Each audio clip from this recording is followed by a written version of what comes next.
Hi, my name is Ashleigh Panoo and I'm an education reporter with the Fresno Bee.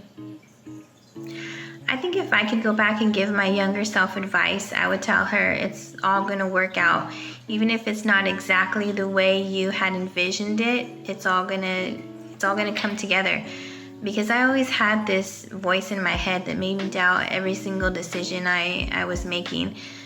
I was about 4 years out of high school when I started at Fresno City College, and I was a young mom. I'd been out of school for a few years, and so I always felt really out of place. But I knew that I wanted to go to college because I had wanted to do it ever since I was a kid.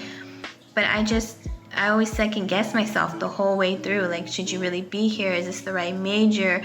Are you choosing the right classes? I mean, should you just get a job and not be here?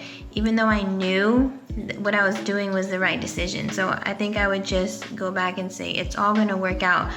Everything you're doing is going to lead you to some sort of happiness and contentment. I think I just worried so much that I never got to really enjoy and live in the moment. I would just tell myself you wanted this is what you wanted, so enjoy it. And even if it's not always the right decision, you can only learn and grow from it.